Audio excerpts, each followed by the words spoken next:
It's 10 a.m. on a Monday in Baltimore, but there's no rush hour in Baltimore's inner city. Most people in this neighborhood, and others like it across the country, have no place to rush.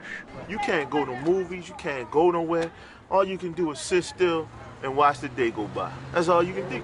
Walk over to this group of people. Let me ask you a question people all over this country ask when they meet each other. What do you do for a living? What's your job? I work at McDonald's, flipping burgers. Sell clothes, shoes, anything you need, I can get it. It's struggles, it's no opportunities. You gotta start creating opportunities for the job.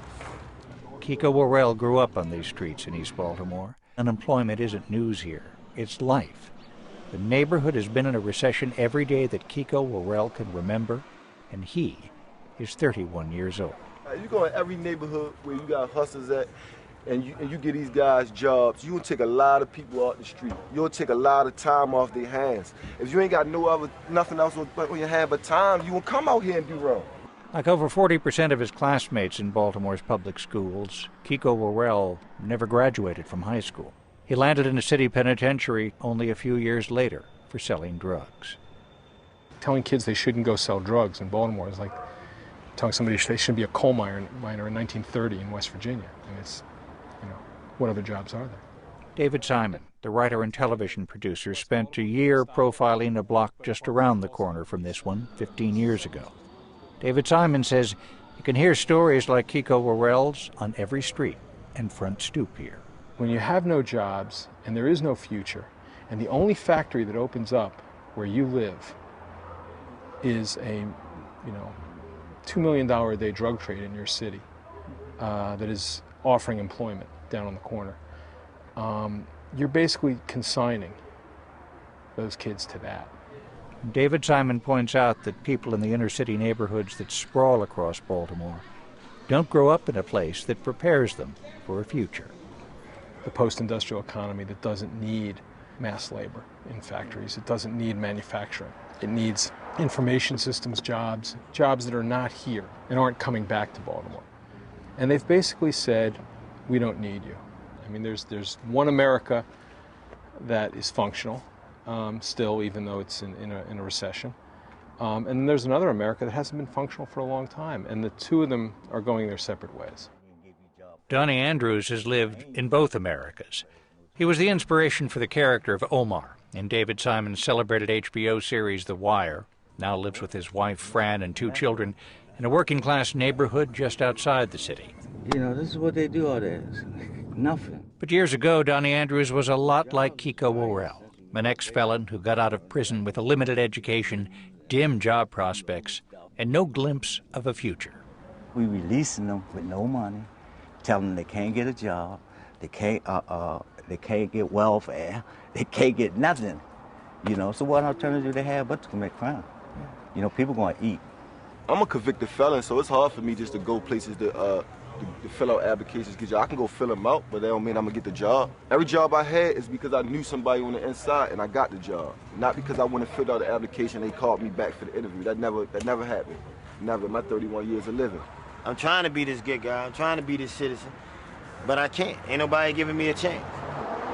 Have you done some stuff that you're not proud you did Right. to support your family? Right. Can you tell us? Sold drugs. I'm not gonna let my kids starve. If I gotta sacrifice my life, for my kid to eat, that's what I'm gonna do. If it's hurting somebody or whatever for me to get money to do, I'm gonna do it. What if Walmart opened a store right over there, and Walmart said, we have some jobs. We have some jobs for people to be checkers.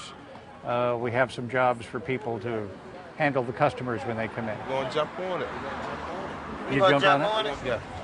But the question of opening a Walmart in this neighborhood, or a factory, or a family-owned retail store, isn't just hypothetical. It's probably fantasy. Still, Donnie Andrews is determined to bring jobs back to his inner-city streets.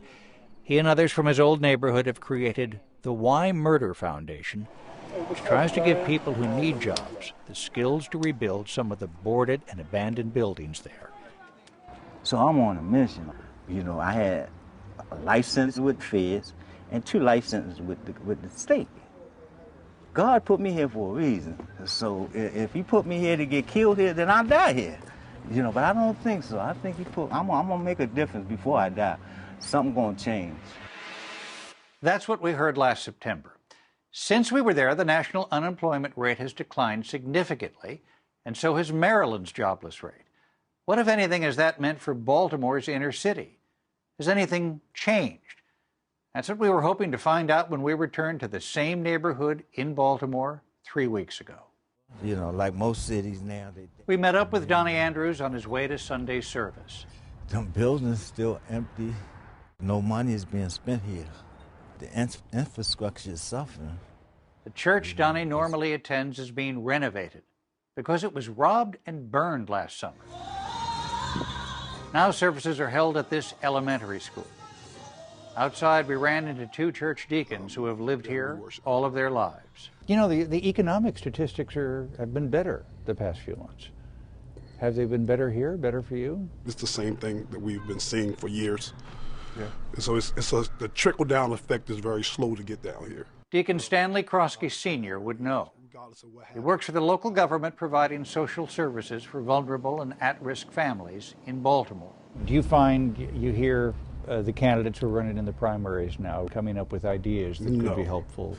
Nothing to help us here. I mean, I wouldn't say they have anything that they're raising or any ideas they're coming up with to assist the average person. They're not really getting down to the root, you know, of the issues. Deacon Alfonso Coley runs a community program that helps high school dropouts earn their GEDs and learn additional job training.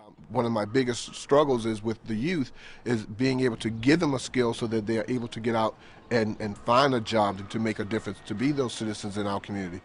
What's in this community that's going to allow us to get our young men off the corners and give them some actual hope that I can support a family?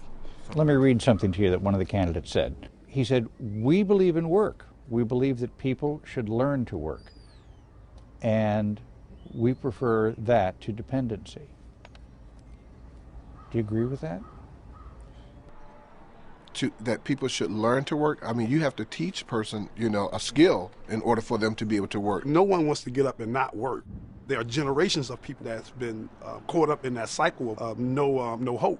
How do we break that cycle? I mean, you just can't tell me today that that cycle that's been 30 years, 40 years in the making can be just broken, you know, because you think that we should get up and pull ourselves up by our bootstraps. Well, give me something to pull myself up with. The real truth of the matter is there are persons that can't even watch the presidential race because they have no power. Just down the street, outside the site of the old church, we also met the head of Donnie's congregation, Pastor Sean Bell. The presidential debates have been getting good audiences on television. There have been a couple on a Saturday night. So when your parishioners come in on Sunday morning to hear you, do you overhear them talking about the campaign? Very little. Their concern is, Pastor Bell, tell me, how am I going to make it Monday through Friday? It's where God lives. And they feel like, okay, here is a group of individuals discussing something that I really feel they're not going to do anything for me. They're not here seeing day by day the murder, the gangs, the violence, waking up to horror stories. They're out of touch. They don't know what it's like to take a little bit and make it a lot. May I ask, how do you support yourself these days? I work. Yeah. Bell's Bond, helping my homeboy with Bell's Bond work. Selling used cars. I sold about 4 or 5 used cars. 33-year-old Adrian Bradford was barely making ends meet through odd jobs when we first met him on the corner last fall. We talked to him in front of his grandfather's home, the house in which he grew up and continues to live today with his extended family. He is still struggling. Doing okay? Wish I could do better, but right now, I just got to roll with the punches. In this part of Baltimore, it's as if the presidential election isn't happening at all. Bradford, for one, says he has little use for any of the Republican presidential candidates or even for the nation's first African-American president. Ain't nothing been Obama in my hood since he was running for president. That whole black president thing with me, that's just a look. That's just a look to me. As far as he's concerned, no matter what party, no matter what candidate, none of them can understand life in the inner city. Know why? They don't live here. They ain't got to wake up, come out the house looking over their shoulder. They ain't got to know if they going to school, and when they get out of school, is they going to come home? Is there going to be a home to come to? Is daddy going to be there? Is mommy going to be there? They ain't living with that, so why should they care? Come on, man. You got to be kidding me. They talking about jobs. They talking about doing jobs for what? How many years? Obama even said better jobs, bigger jobs. Well, then I got to ask you, you haven't been saying some of the same things for 10 years? Yeah. I want somebody to help us. Need somebody to help my community. Been saying that longer than 10 years.